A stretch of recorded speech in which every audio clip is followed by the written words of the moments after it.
Mergers and acquisitions is a general term used to describe the consolidation of companies or assets through various types of financial transactions, including mergers, acquisitions, consolidations, tender offers, purchase of assets, and management acquisitions. When a company takes over another entity and establishes itself as the new owner, the purchase is called an acquisition. From a legal point of view, the target company ceases to exist. The buyer absorbs the business, and the buyer's stock continues to be traded, while the target company's stock ceases to trade. On the other hand, a merger describes two firms approximately the same size who join forces to move forward as a single new entity, rather than remaining separately owned and operated. This action is known as a merger of equals. Both companies' stocks are surrendered, and the new company stock is issued in its place. Unfriendly deals where target companies do not wish to be purchased are always regarded as acquisitions. Therefore, a purchasing deal is clarified as a merger or an acquisition, based on whether the purchase is friendly or hostile and how it is announced. In other words, the difference lies in how the deal is communicated to the target company's board of directors, employees, and shareholders. In an age where clients are searching for more creative solutions and information about the world around them and their clients, McKinsey is looking to seize an opportunity to further their research and expand this sector of the company. Currently, McKinsey publishes the McKinsey Quarterly, which is a business magazine for senior executives focused on management and organizational theory. It also publishes research from the McKinsey Global Institute, which conducts research on economic issues.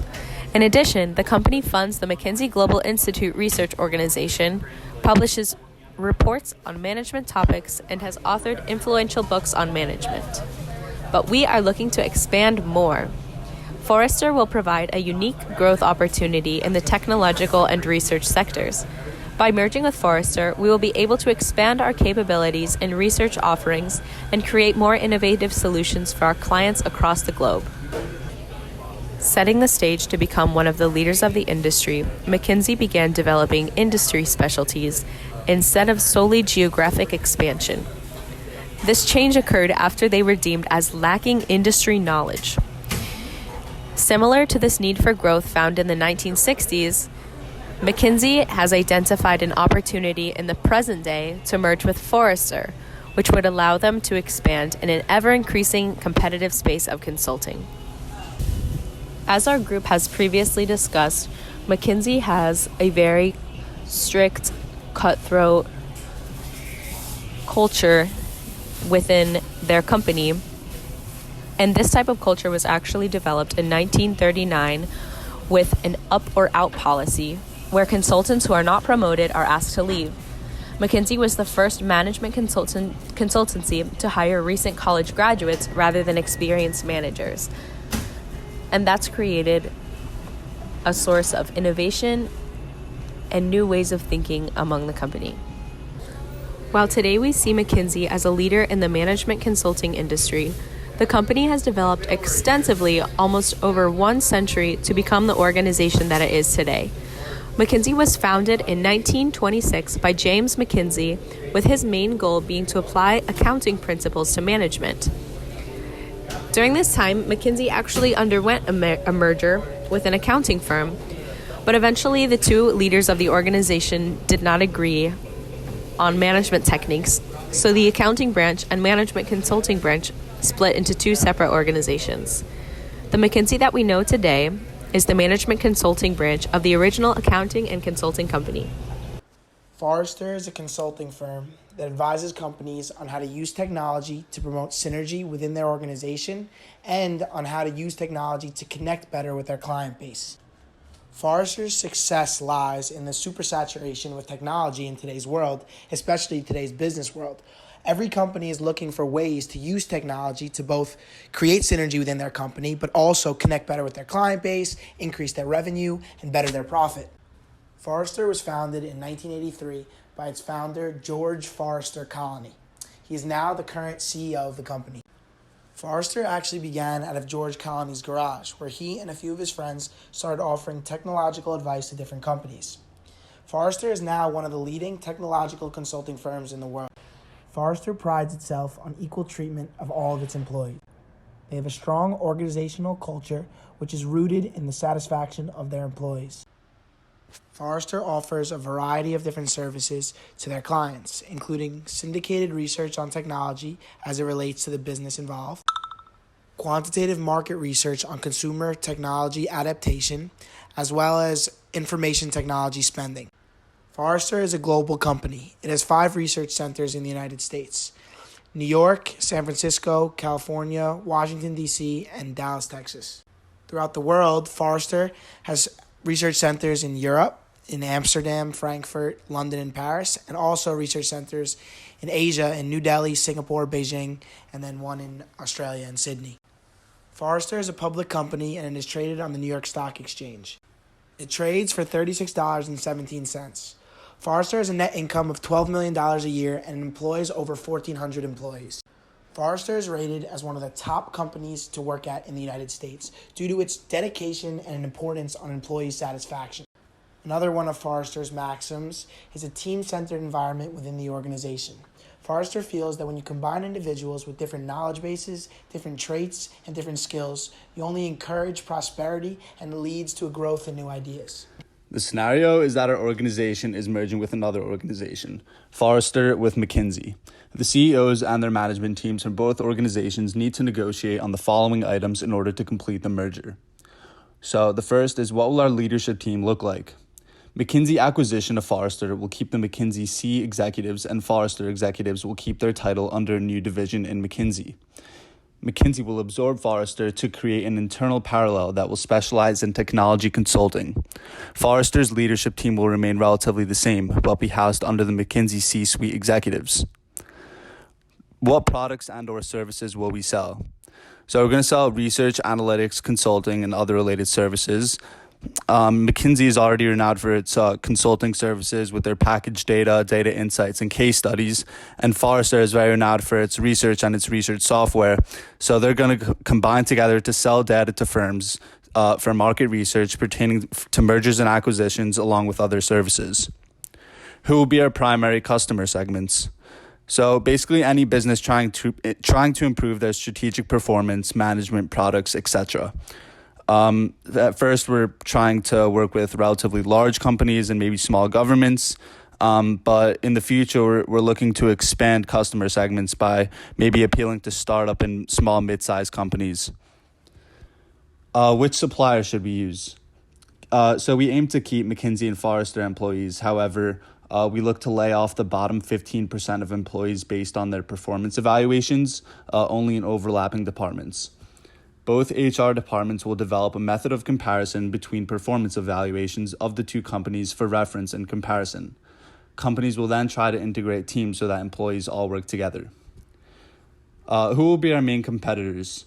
So Accenture, BCG, Bain, EY, KPMG, PwC, Deloitte Consulting, all those companies and the big four accounting firms, their advisory and consulting services are definitely going to be our main competitors. In this negotiation, it is essential that we choose to use an integrative negotiating style rather than a distributive negotiating style. When using a distributive negotiating strategy, you create a fixed pie approach. In this sense, when two parties are negotiating, for one party to gain something, the other party is perceived to have to lose something. When having an effective merger where both parties will have to work together in the future, it is important that Forrester and McKinsey do not use this approach, as in this negotiating approach it is difficult to make concessions and reach an agreement that both parties are happy with. Both Forrester and McKinsey have decided that it would be best to use an integrative negotiating approach. By using an approach like this, an integrative negotiating approach, also known as a win-win negotiating approach, this will allow both companies to make concessions based upon their perceived value of the individual items to find an agreement where both parties are happy in the negotiation. As McKinsey and Forrester look to merge, they'll be entering into a negotiation process that consists of 7 steps. The first step is preparation, which essentially consists of the development of a merging strategy by the two companies. So McKinsey has had a revenue of over $10 billion in 2017, and Forrester's market capitalization is $655 million. So because McKinsey is so much larger than Forrester, we'll be looking at this as kind of an acquisition or a horizontal merger, because the benefit of this merger between the two companies, since they are in the same industry, is that the average cost will decrease and the company does a larger volume of business. The second step to the negotiation process is relationship building. So in order for the companies to have a smooth merger, the senior leadership needs to get to know each other, discuss strategies, and figure out what the goals should be for the company. There's a lot of politicking that needs to occur to ensure that employees for both companies stay happy and that the goals are met from both sides so that the transition isn't too choppy. So this is a really important step. The third step is information gathering or conducting of market research and due diligence. Both companies specialize in business development strategy, essentially, and so they'll be developing insights and market analytics for how exactly the merger will affect both companies and how it could improve them.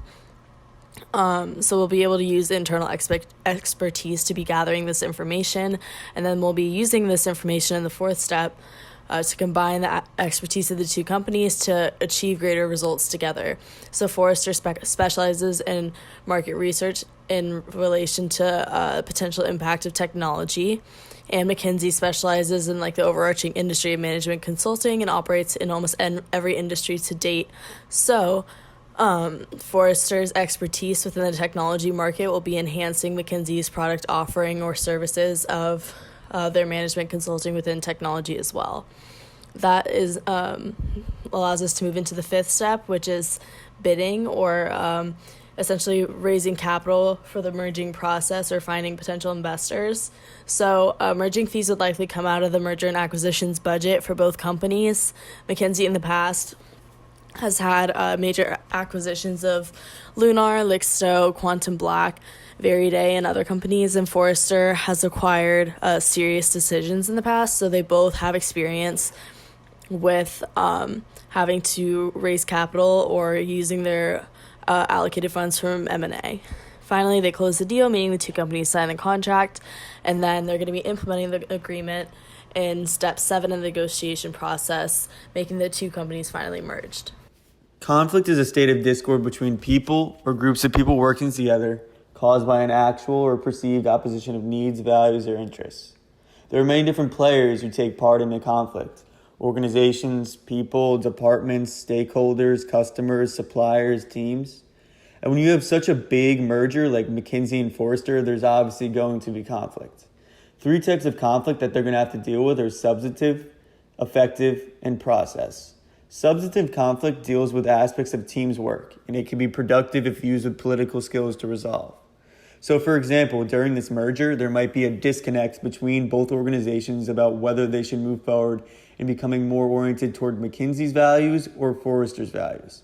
So, in other words, since McKinsey's more of a consulting-rich firm, while Forrester is more research-based, there might be a little divide about whether the new organization should be more of a consulting-based firm or a research firm. Effective conflict contributes negatively towards a society and towards the organization as a whole. It can be unproductive and impede performance. And it relates to trouble that develops in interpersonal relationships among team members. And they're often based on personality conflicts or differing communication styles. So, for example, there might be a divide between executive boards about how to manage their employees. McKinsey, for example, might be more authoritative with their employees, while Forrester is more lenient, giving work days and sick days and vacation days. So ultimately, there might be a little conflict about how to specifically govern the employees as a whole and manage an organization. Process conflict can be productive and enhance performance. Of the 3 types of conflict, this is probably the most easy to resolve.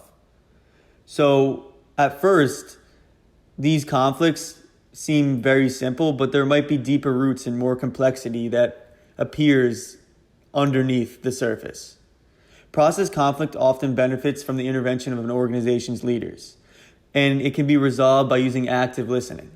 So when the merger happens post-merger, some employees might not have a good sense of how they are within the organization and might not feel comfortable with their fellow employees since they're now working with the opposition organization's employees or their managers. Their managers might be new managers who are from McKinsey if it was a Forrester employee, or vice versa.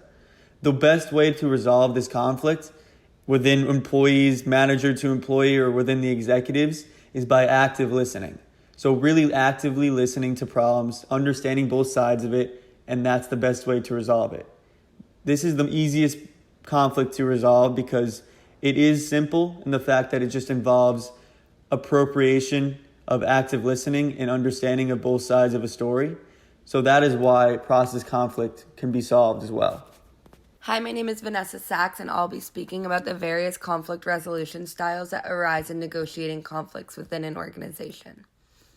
Regarding the substantive, effective, and process conflicts that Evan touched upon, us OB executives can aid in mediating these conflicts along with the CEO through the 5 different conflict resolution styles, them being integrating, obliging, dominating, avoiding, and compromising.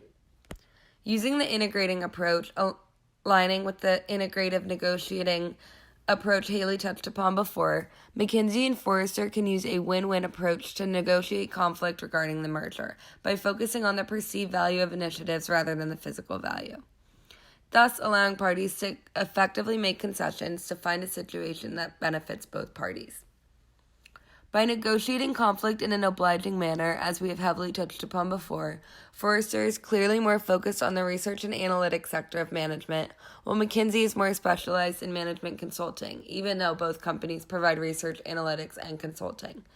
In obliging to negotiate conflict, Forrester can agree to let McKinsey do what they do best and take over the majority of consulting, while Forrester can centralize on their research and analytics. In a dominating approach to conflict negotiation, the situation will likely be the same, thereby letting Forrester dominate in analytics and research, while McKinsey dominates management consulting. If the avoiding approach to conflict negotiation occurs, it will likely be due to intimidation on Forrester's part because of the extreme capabilities of McKinsey's in the consulting department, as well as the face McKinsey puts off to the public eye as a domineering management consulting organization that can sometimes appear unrelatable and too competitive, as we've touched on in our presentations before. Given this occur, Forrester might avoid all responsibility in the merger itself. Finally, through the compromising resolution style, both Forrester and McKinsey can submit to collaborative efforts, combining all of their knowledge and expertise in every sector to yield the best possible results for the merger.